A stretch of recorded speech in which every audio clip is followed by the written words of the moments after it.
قال لي يعني مش عارفة اللي بيحصل في الأفلام اللي انتي تتفرجي عليها. قلت له ما ينفعش، الأفلام دي تمثيل، ولو جوزي عرف هتطلق فيها وبيتي هيتخرب. قال لي ما تخافيش، مفيش حد هيعرف حاجة ولا حتى مراتي.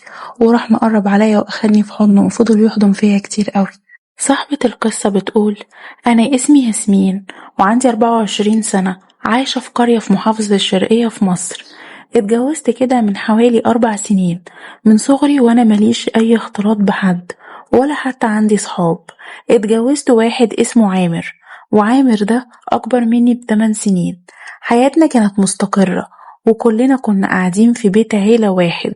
حماتي قاعدة في الدور الأرضي وأخو جوزي كانوا قاعدين في الدور التاني، وأنا ساكنة في الدور الأول.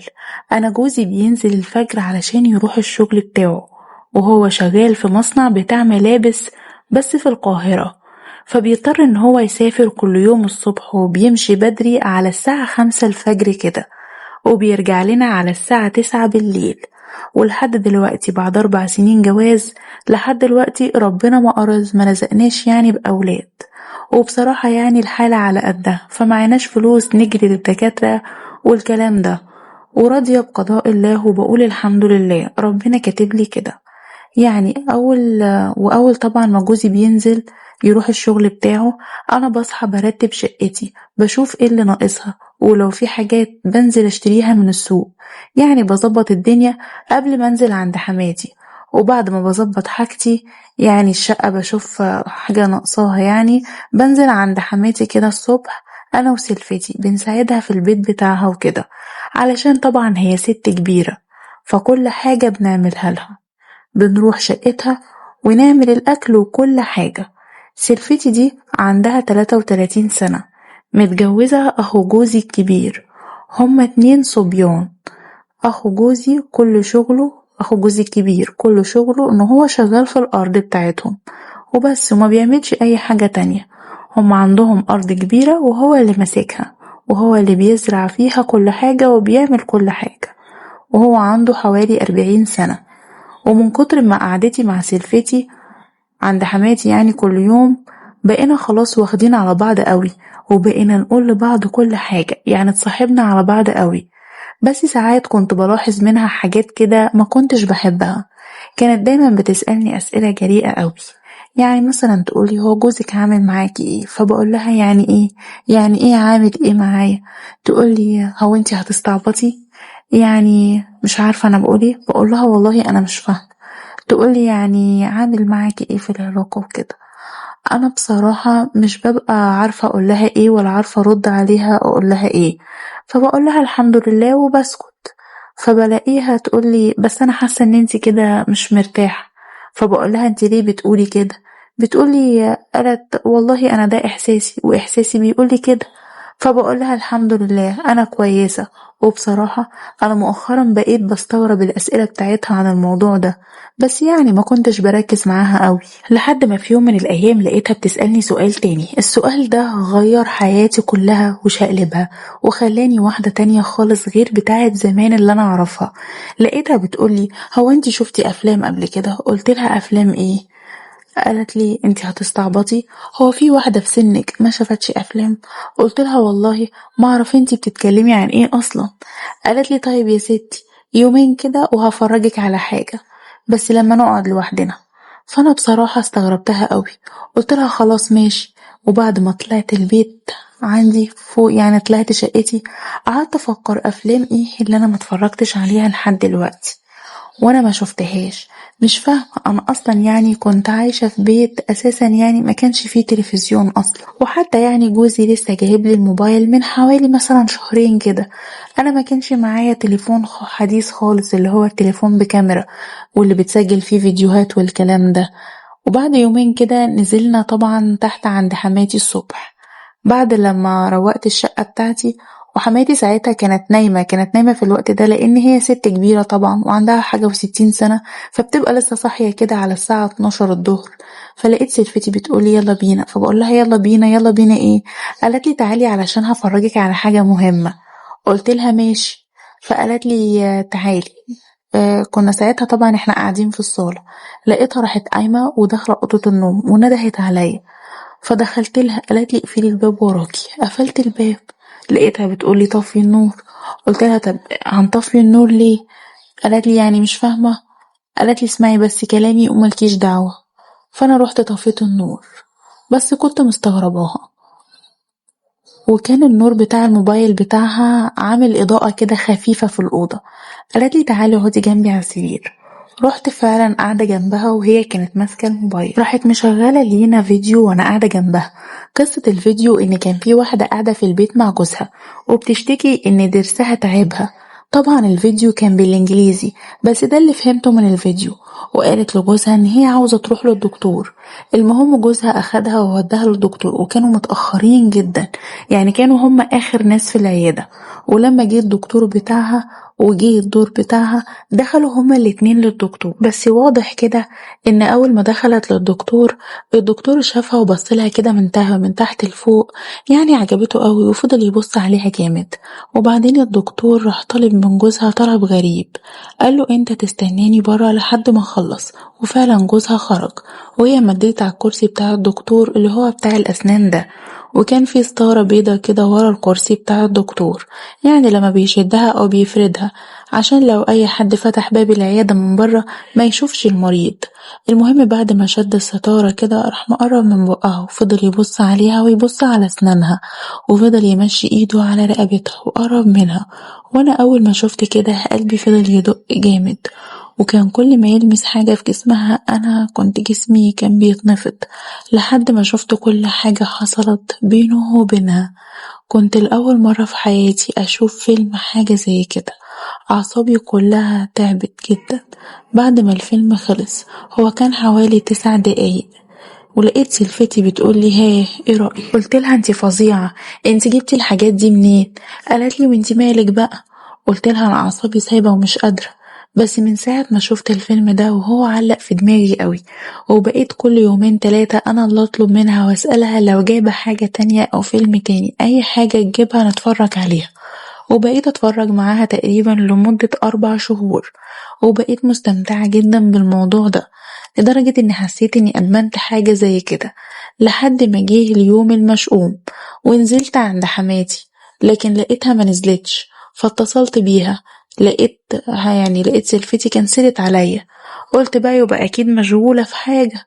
بعدها كده نزلت على الظهر واتصلت بيها برضه، فلقيتها نزلت وكانت متضايقة قوي وحاسة ان هي معيطة، وانا بصراحة مش متعودة اشوفها كده خالص، اكيد في حاجة في بالها.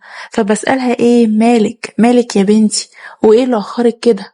لقيتها دخلت الأوضة اللي كنا بنتفرج فيها وقفلت الباب وانا معاها، وفضلت تعيط جامد. وانا عمالة اسألها واقول لها يا بنتي في ايه، مالك، ايه اللي حصل؟ وهي ساكتة خالص ما بتتكلمش ومش عايزة تقول اي حاجة.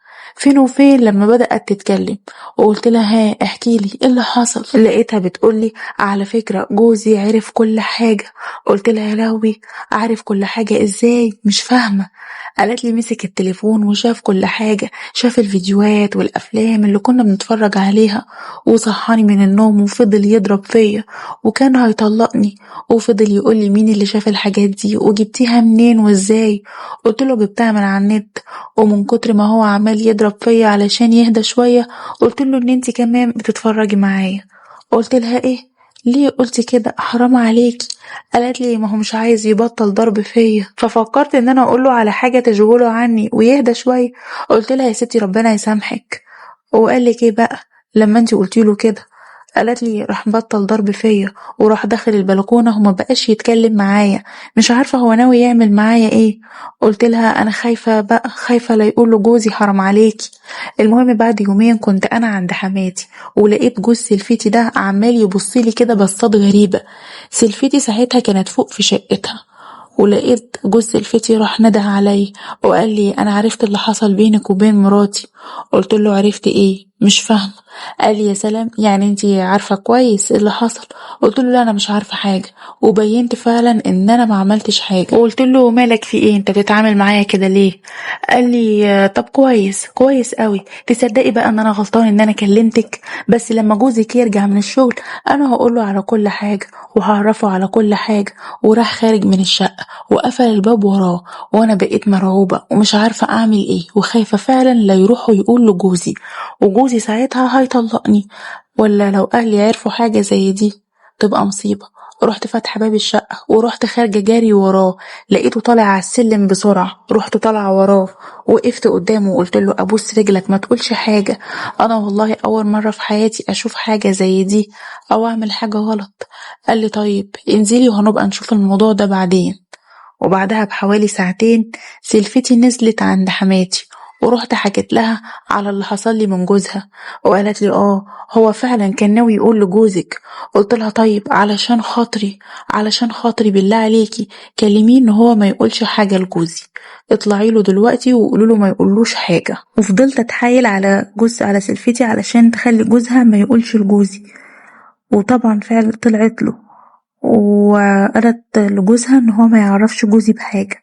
وعلى الساعة 9 بالليل كده كان جوزي رجع من بره، وكلنا كنا قاعدين بناكل مع بعض عند حماتي.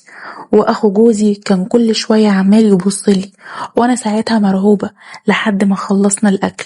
وبعد كده طلعت انا وجوزي شقتنا ولقيت جوزي بيتعامل معايا كويس جدا. عرفت ان الحمد لله ما قالوش حاجة ولا اتصل بيه. وساعتها هديت كده وطمنت وارتحت نفسيا. وتاني يوم لما كنت عند حماتي وانا بعمل الاكل لقيت اخو جوزي دخل عليا المطبخ. فلقيت نفسي بشكره جدا ان هو معرفش جوزي باي حاجة. قال لي: طب اطفي على النار وتعالي عاوزة اتكلم معاكي شوية. وفعلا طفيت على الحاجة وخرجنا من المطبخ وكنا لوحدنا في الشقة وحماتي كانت بره بتاكل الطيور على السطح. فلقيته بيقول لي: هو جوزك مقصر معاكي في حاجة؟ قلت له: مش فاهمة يعني ايه؟ قال لي: يعني في العلاقة مقصر معاكي. سكت كده وما ردتش. قال لي: طيب كنتي بتتفرجي على الافلام دي؟ قلت له: بصراحة انا اول مرة اشوفها وحسيت ان هي عجبتني، يعني ببقى مبسوطة وانا بشوفها. قال لي: طب ايه رأيك بدل ما تبقى افلام تبقى حقيقة طالما انتي حابة الموضوع ده؟ فقلت له: يعني ايه؟ قال لي: يعني انا عاوزك تفتحي دماغك معايا ولا اروح اقول لجوزك؟ قلت له: لا لا، والنبي بالله عليك ما تقول له حاجة. قال لي: خلاص، اللي هقوله لك هتسمعيه بدل ما اروح اقول له واعمل لك مشكلة وممكن تتطلقي فيها وبيتك يتخرب. قلت له: حاضر، انا من ايدك دي لايدك دي. وساعتها سابني ومشي وانا عمالة افكر في كلامه وفهمت ان هو عاوز يعمل معايا كده، بس ما كنتش متأكدة وما كنتش عارفة اعمل ايه. بعدها بيومين لقيت سلفتي بتقول ان هي اتخنقت مع جوزها خناقة جامدة قوي ومش بيكلموا بعض خالص، وبقت تروح توديله الغدا وهو شغال في الأرض وما كانش بيرضى ياخد الأكل منها وبترجع بيه مرة تانية. فلقيتها بتطلب مني إن أنا اللي أروح له وأوديله الأكل بعد كده، يعني لأنه متخانق معاها. قلت لها: حاضر. اليوم اللي بعده جه ميعاد الغدا وحضرت الصينية اللي هوديها له. المشكلة بقى ان انا بفضل ماشية بالصينية دي حوالي 10 دقايق علشان الارض بتاعتهم كبيرة جدا وهو بيكون بعيد وعاملين كده أوضة بعيدة بس في آخر الأرض. المهم فضلت ماشية بالصينية كتير جدا لحد ما وصلت عنده ودخلت الأوضة وقلت له: أحط لك الأكل فين؟ قال لي: حطيه عندك. ويا دوب لفيت وحطيت الصينية على الأرض وبقيم لقيته كان في ظهري ومسكني من وسطي. رحت بعدت وقلت له: انت عاوز ايه؟ قال لي: انا عاوز اللي بيحصل. قلت له: ايه اللي بيحصل؟ قال لي: يعني مش عارفة اللي بيحصل في الافلام اللي انتي تتفرجي عليها. قلت له: ما ينفعش، الافلام دي تمثيل ولو جوزي عرف هتطلق فيها وبيتي هيتخرب. قال لي: ما تخافيش، مفيش حد هيعرف حاجة ولا حتى مراتي. وراح مقرب عليا واخدني في حضنه وفضل يحضن فيا كتير قوي. ولقيت الوقت هيتأخر. قلت له: معلش الوقت هيتأخر وانا همشي دلوقتي وهبقى اجيلك مرة تانية. ومشيت من عنده بالعافية وكنت ساعتها ماشية عمالة اكلم في نفسي. وساعتها انا كنت مش مستوعبة اللي حصل، انا جسمي كله كان واقف وحسيت ان انا هيغموا عليا ودايخة جدا. ولما رجعت البيت قعدت مع نفسي كده وطلعت شقتي ودخلت اوضتي وقفلت عليا ونمت علشان مش مستوعبة اللي حصل، هو اللي حصل معايا ده حقيقي ولا لأ. وبعد ما عدى يومين على الموضوع ده لقيت نفسي بقعد لوحدي في الأوضة وبقيت ساعتها احس احساس غريب، احساس ان انا عاوزة اروح له تاني، عاوزة اعمل كده تاني معاه، مش عارفة تسببه ايه. بس هو ده ساعتها الاحساس اللي كان مسيطر عليا، لان كنت المرة اللي فاتت مبسوطة قوي معاه وما بقيتش احس بخالص بجوزي، وبقيت انا اللي بوديله الغدا في الارض كل يوم. بس ما كانش بيحصل اي حاجة غير احضانه وبس، لاني بضطر ان انا ارجع بسرعة من عنده علشان ما ينفعش اتأخر. وبقى كل ما يكون في فرصة نكون لوحدنا سواء في الشقة أو عند حماتي أو في الأرض عنده، لازم تحصل حاجة ما بينا، لحد ما اعترفلي إن هو بيحبني وما بقاش يحب مراته.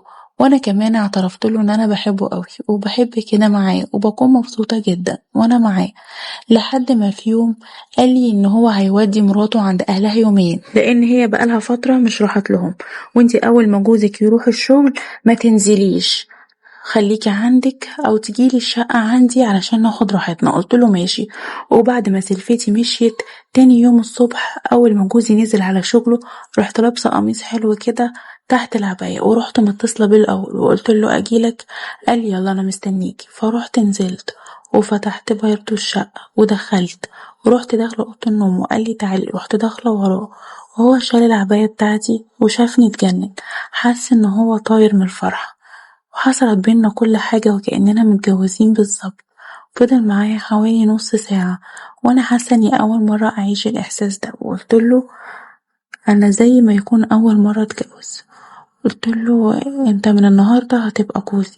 ورحت واخداه في حضني وفضلنا كده شوية، وبعدها قمت ونزلت شقتي ودخلت نمت، لاني كنت حاسة خلاص ان انا في عالم تاني ومش عايزة حاجة تاني من الدنيا. ومع الوقت ما بقيتش احب جوزي خالص يقرب مني، ولما كنت بخليه يقرب مني كنت بعمل حاجة كده تقضية واجب وبس مش اكتر. لحد ما لقيت اخو جوزي بيقولي بعد كده هبقى اجي عندك الشقة على طول، اول ما جوزك ينزل ويروح الشغل هجيلك، وهعمل نفسي ان انا رايح الارض وكده وانزلك. وفعلا بقى كل يومين او 3 لازم يعدي عليا ونعمل كل حاجة سوا. وفضلنا حوالي 5 شهور، لحد ما في يوم كده حسيت بمغص جامد قوي في بطني، وكنت عمالة اخد ادوية والمغص ده مش بيروح خالص. رحت للصيدلية اللي عندنا في البلد وقلت له اني متجوزة وعندي مغص مش بيروح خالص. قال لي يعني الاعراض اللي عندك ايه؟ فحكيت له على الاعراض اللي عندي كلها. راح الدكتورة اللي هناك قالت لي طيب روحي على المعمل دلوقتي واعملي تحليل حمل. قلت لها ايه حمل ايه؟ انا كنت شايله الموضوع ده اصلا ومش بفكر فيه وناسيه خالص، حمل ازاي دلوقتي؟ المهم رحت وعملت التحاليل واتصدمت لما عرفت نتيجة التحاليل اني حامل فعلا، واني بقيت ساعتها مش عارفة مين ابو اللي في بطني ده، يا ترى يبقى ابن مين. روحت البيت ومش عارفة اعمل ايه ولا اتصرف ازاي، وقلت لاخو جوزي ان انا حامل. قال لي انت بتهزري ولا بتتكلمي جد؟ قلت له والله العظيم انا حامل. ورحت عملت التحاليل وطلعت فعلا حامل. وبعد ما رجع جوزي من الشغل عرفت ان انا حامل، وبرضه لقيته مش مصدق اللي انا بقوله، وبقى طاير من السعادة والفرحة. وقال لي بصي انا مش عايزك تتحركي من السرير خالص وانا هعملك كل حاجة. وفعلا بقت سلفتي هي اللي بتخدمني لما كنت حامل، بس انا كنت وقتها هتجنن ومش عارفة الجنين ده يا ترى هيبقى ابن مين، هل ابن جوزي ولا في حاجة حصلت من اخوه هي اللي خلتني احمل. وبعد ما خلفت اتكلمت ان انا عاوزة اعمل التحليل اللي هيعرفني ده ابن مين. سألت على النت كده وعرفت ان في تحليل بس غالي جدا، وهو ده اللي بيحدد النسب. فقلت لأخو جوزي احنا لازم نعمل التحليل ده علشان نتأكد. قالي وانا كمان برضو عايزة ارتاح. واتفقنا فعلا على يوم نروح فيه ونعمل التحاليل في القاهرة. ونزلت القاهرة انا وهو كان معايا، وكنت معايا كده شوية دهب بعتهم وعملنا التحاليل، وقالوا لنا نتيجة التحاليل هتظهر بعد 4 أيام. ورجعنا البلد وانا ساعتها كنت على اعصابي. وبعد ال5 أيام دول معدوا نزلت تاني على القاهرة، بس من غير ما اعرف اخو جوزي علشان خفت ان هو يروح قبلي وياخد النتيجة ويزورها ويضحك عليا. فروحت في المكان اللي عملنا فيه التحاليل وطلبت منهم النتيجة. بس بصراحة لما ادولي النتيجة انا ما كنتش فاهمة ايه اللي مكتوب في الورقة وما كنتش فاهمة حاجة خالص. فقلت للسكرتيرة والنبي معلش لو في دكتور بس يقولي النتيجة دي فيها ايه.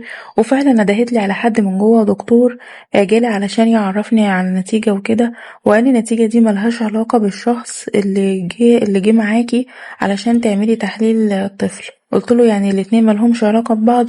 قال لي لا. قلت له انت متأكد يا دكتور؟ قال لي ايوه متأكد. وطبعا بعد ما قالي كده وبعد ما اتأكدت أخدت الورقة وانا منه وانا طايرة من السعادة وان ابني ده يبقى ابن جوزي، وخرجت من المعمل ورحت مقطعة الورقة حتت صغيرة لاني طبعا مستحيل ان انا ارجع بيها، مش ينفع اروح بيها البلد. واخدت عهد على نفسي قدام ربنا ان انا مش هعمل اي حاجة تانية تغضب ربنا، وعلاقتي باخو جوزي دي هتنتهي للابد، وهكون انسانة تانية خالص، وههتم بابني علشان اربيه احسن تربية. اللي موافقني على الرأي ده ياريت يكتبلي في التعليقات اللي انا عملته ده والقرار اللي انا هاخده ده صح ولا غلط. وياريت تعرفوني اصحح غلطي اللي انا عملته ده ازاي. انا ندمانة